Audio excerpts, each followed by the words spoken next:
Good morning. I'm like super excited to be here. So if you hear that in my voice, I'm super, super stoked to be here. I'm so passionate about this.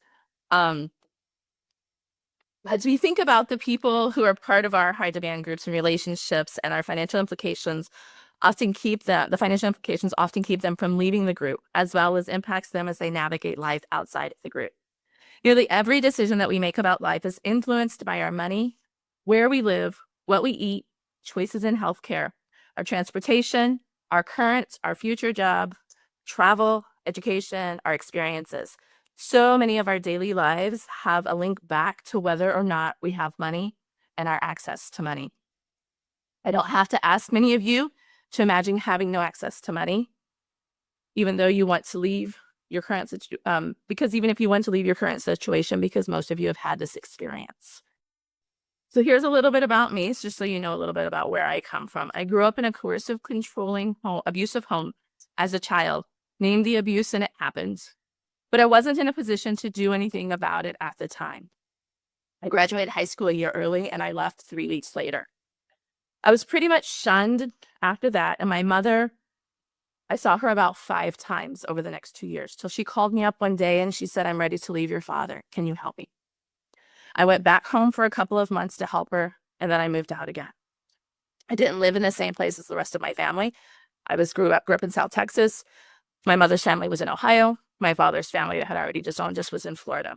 So I didn't have a lot of support in my community. I grew up in a very small community. I've also done a lot of genealogy. I learned that through my maternal line of women, there's transgenerational financial trauma 4 generations back. My great-great-grandmother, she was caught stealing chickens in the newspaper. I've seen it. I've read the story. She also had no less than 4 partners. She had my great-grandmother as an illegitimate child in 1907. Then she married a man, had some more children, and she divorced him. She married another man, had no children. And she also she was with another man listed as a boarder on the census, as somebody that lived with this man. He was much older than her.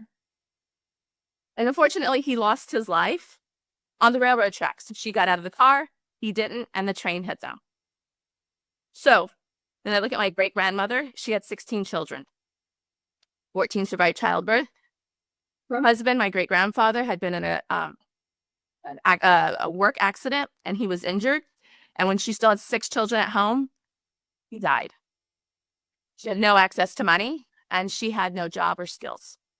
My grandmother also married an abuser. She was married to him for more than 25 years. He was an alcoholic and an abuser.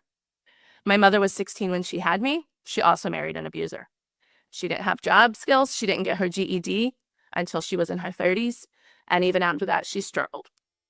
So it's been this continual line of me for my family on my mother's side. My father, my grandmother, in 2015, she died as a direct result of financial abuse. My grandfather married her in Germany in the 1950s, brought her over, never allowed her to become a U.S. citizen, only allowed her to visit her family about 3 times over the course of that many years. And in 2015, she got really sick and he refused to take her to the hospital because she didn't have any money and he wasn't going to pay for her health care. Won't give you the story of what happened after that. It was a really, really not a really beautiful view for my aunts that had to see the mother at the funeral home, not prepared, when they were very shocked with that. So this is very, very personal to me. I'm a financial therapist. So in 2016, I started working with people on their money, and I learned that there's more to money than just the black and white, just the numbers on the page, and that sort of a thing. So as a financial therapist, I help survivors of financial abuse and trauma understand their money script and learn to reframe it by creating a safe and empathetic environment where money conversations are encouraged. I do have a little bit of credentials. I have a master's in human services, specializing in marriage and family, and I'm an accredited financial counselor. It's federally, in the United States, it's a federal accreditation. So I do have an accreditation. This right here is my LinkedIn page. You'll see it at the end as well, but that's a good way to connect with me. I'm pretty active on LinkedIn.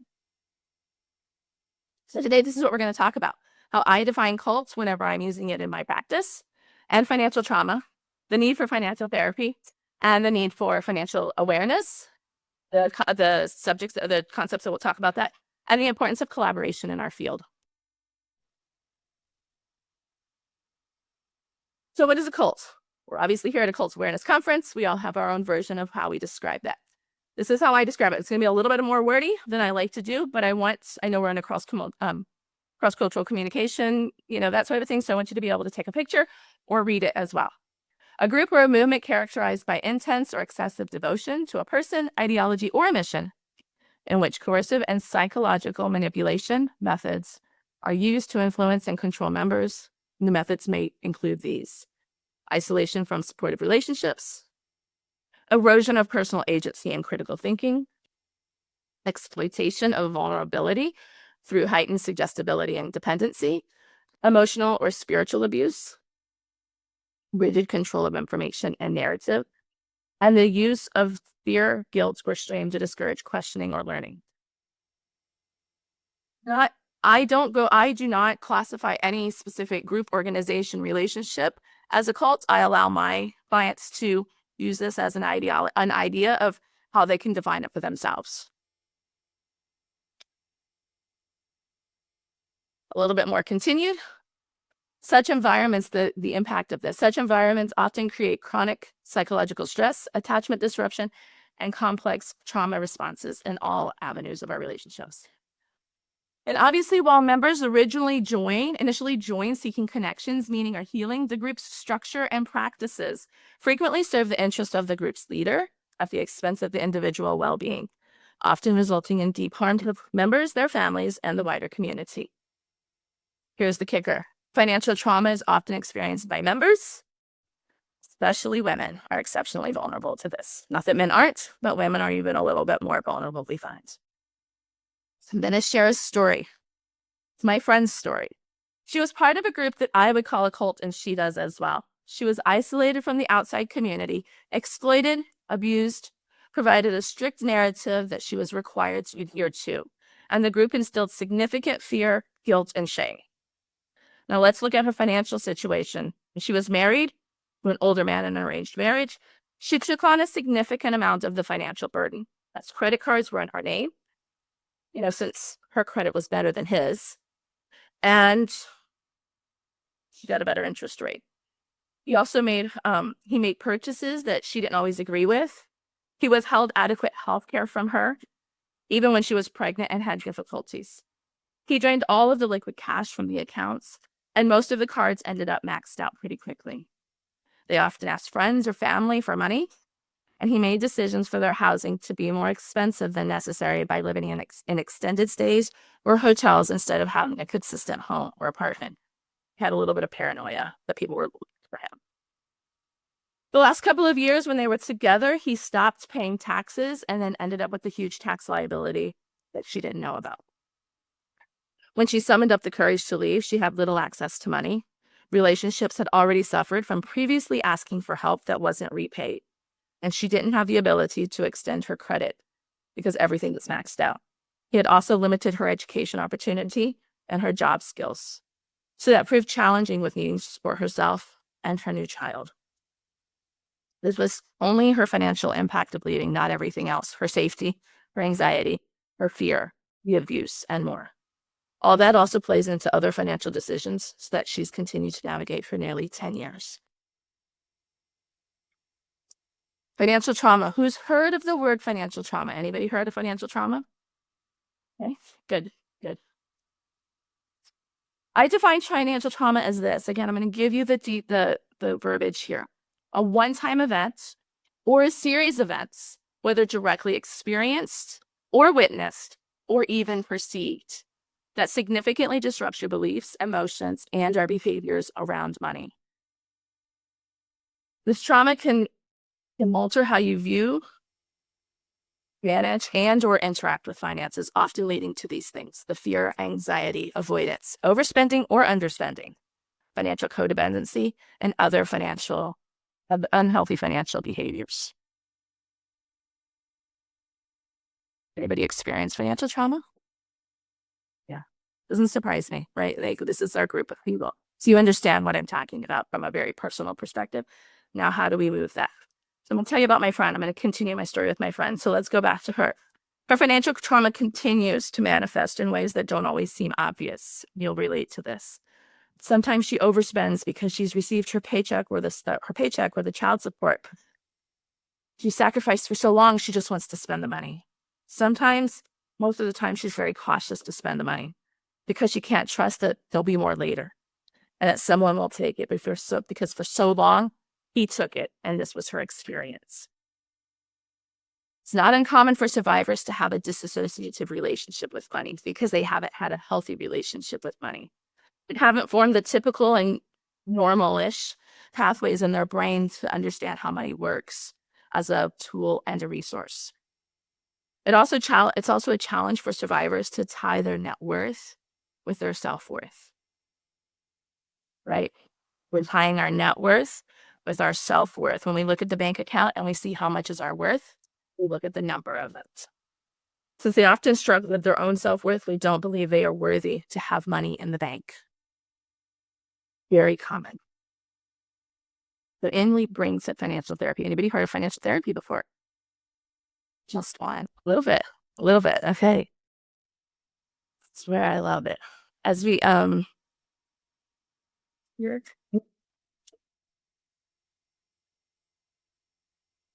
move into to talk about financial therapy and how to start working with survivors to help them understand their money mindsets, as well as their habits and behaviors around money. We'll teach them financial literacy concepts. So on the first part of it, we talk about financial therapy is the intersection of the financial aspects with coaching and counseling, education planning, literacy, and building financial goals. And it's also the mental health space of working in the areas of emotions and habits, behaviors, money scripts, money stories, we also call it, our experiences, and using evidence-based solutions. This is where we bring in financial therapy. Its roots go back to the 1990s, but really started to gain momentum after the Great Recession in 2007 and 2008. In 2019, the Financial Therapy Association in the United States developed a certified financial therapy program for both financial and mental health professionals.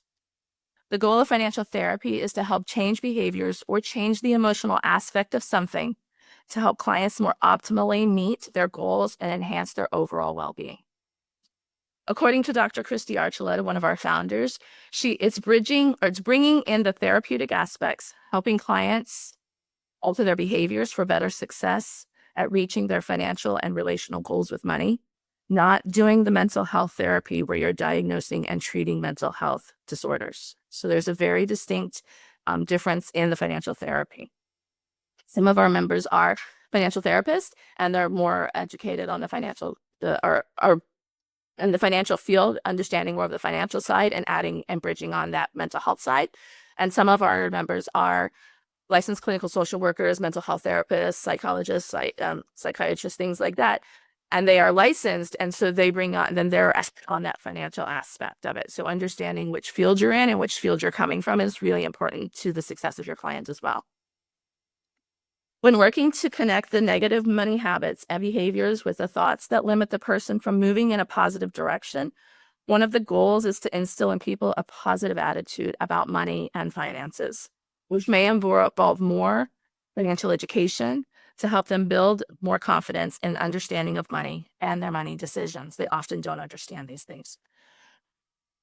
For those who have been part of a group that limits contact information about money and focuses on decreased access to money, this can actually be quite challenging because we don't have a good association with what does money do, how does it work, and what's a healthy way to do that. To move survivors through their financial therapy, there's several key components. First, we need to create a safe, judgment-free, and empathetic environment to explore money scripts, the money mindset, and money story, so that they can better understand their money and their triggers. When survivors better understand that they have money trauma and what triggers may appear, they start to become more aware of their money decisions. I always encourage guided money conversations with open-ended money questions and space for discovery and awareness so that the survivor can be more introspective and understand what they already know or think they know, and then build out from there. to either validate their understanding of money outside of an organization or debunk the myths that they've been told. So I allow them to explore themselves without giving them my wording, so that I can understand where they're coming from, and then help bring a holistic look to that and help mold it a little bit differently. It's always important. It's also important to implement financial literacy with right time delivery to address the specific needs of the client. Too much information too early can add to the stress and anxiety that they are already feeling. So for this, I'm not going to be talking about, I'm going to talk about, the nuts and bolts, the basics of things before we start talking about those future kinds of things. We really need to take care of what's in our present before we can think about the future. Sometimes they come in and they're like, I need to invest. And I'm like, well, do you understand? No. Let's get your budget in place. Let's get these nuts and bolts. Let's get the basics of everything met. And then we'll start talking about that and adding that on. So right time delivery is so important.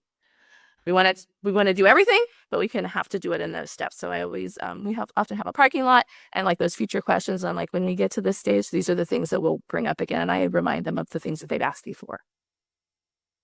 I often help survivors create financial systems that are designed specifically with and for them. So it's the greatest opportunity for long-term success. I allow them to really participate and be more hands-on with the decisions that they're making, and then help guide them in those decisions. Because if I gave everybody a budget, you wouldn't follow it because it's mine. You have to take ownership of it, right? And you have to be able to own that, and then learn to trust yourself as well. Because the goal of financial therapy, no matter how quickly or slowly we work through it with survivors, is for them to build the confidence and capacity over time that they learn to trust themselves with their money and their decisions. I'm going to go back to my friend.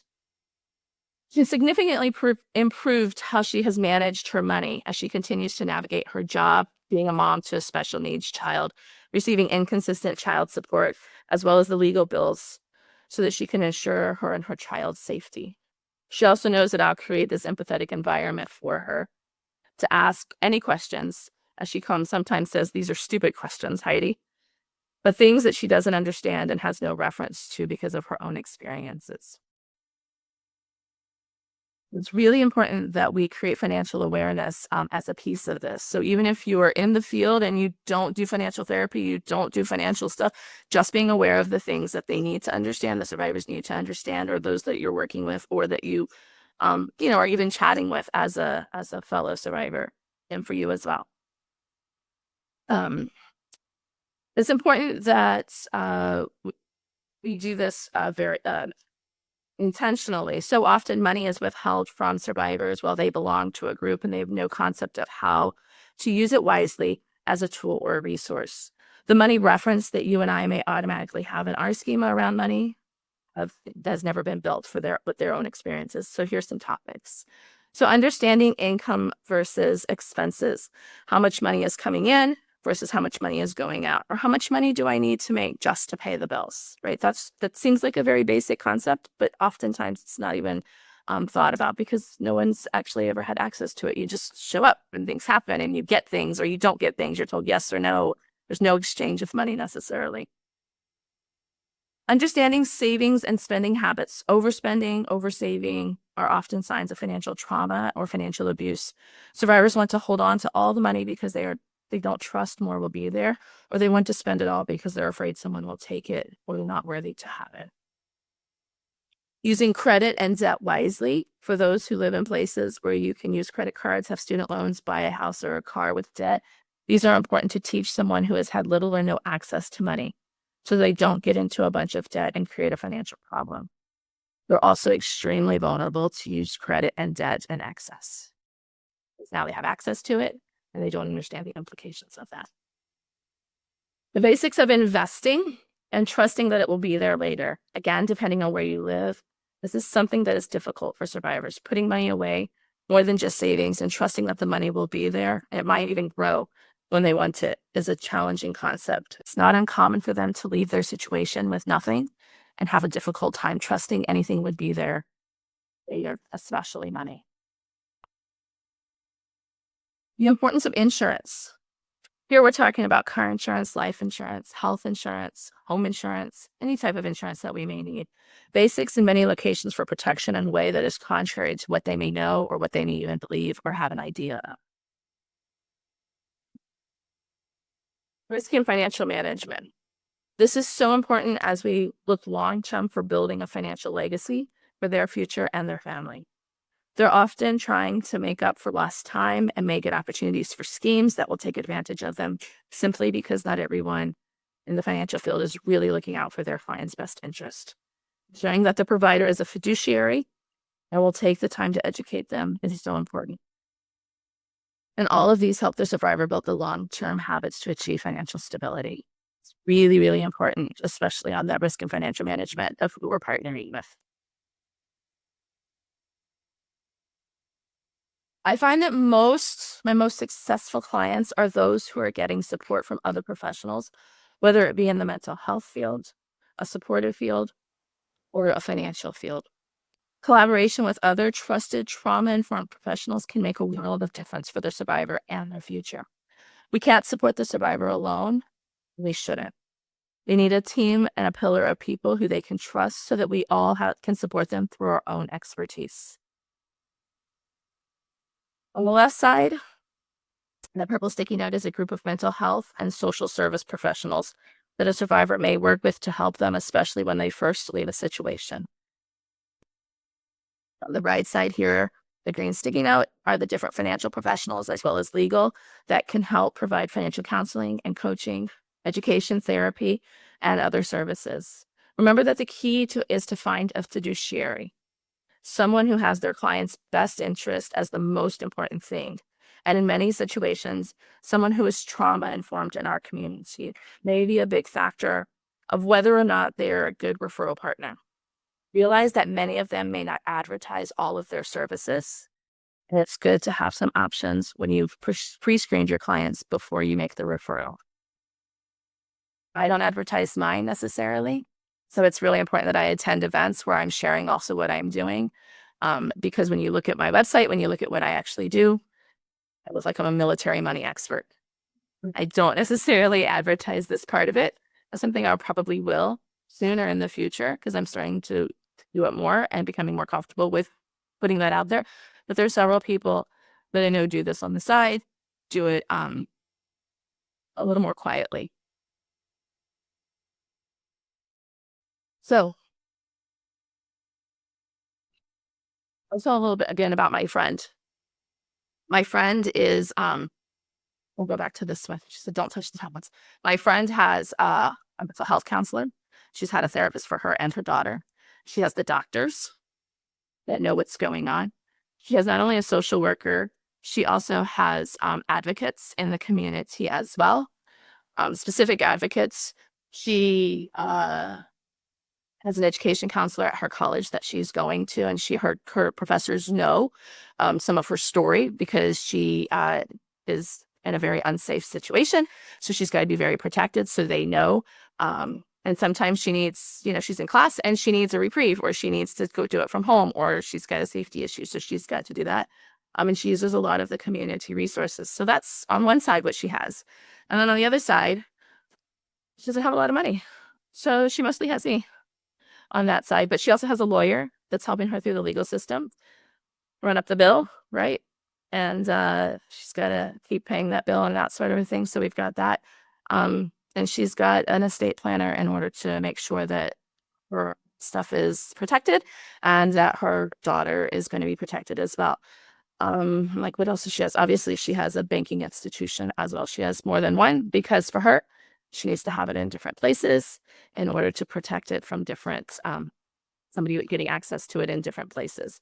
So even on this list, right, when you look at it, one person needs a whole lot of these resources as well, but having that collaboration and for her to share with all of the people that are supporting her situation so that they understand how sensitive it is, and especially for her safety, that it's important that she shares that and she has trauma-informed professionals helping her. I've left a lot of room for conversation so that we can actually have a conversation about it. But I'll show you this first because some people are like, how do I connect with you? This is my website. This is how you get on my website. That's my LinkedIn. I'm active on LinkedIn. Again, not necessarily with this. I am saying that I'm here, but I'm not necessarily super active. But I'm not afraid to be active, if that makes sense. So if you take a picture, you tag me, that sort of a thing, please do so. But and you'll see some stuff coming up because I'm actually going to, for the first time, in the very near future. It could be today. It could be when I feel it in my heart. I'm going to be sharing about the two things with my family, with the transgenerational financial trauma, and also with that my grandmother died as a direct result of financial abuse. So those will be coming out in social media fairly soon as well. Okay, questions, answers, conversation.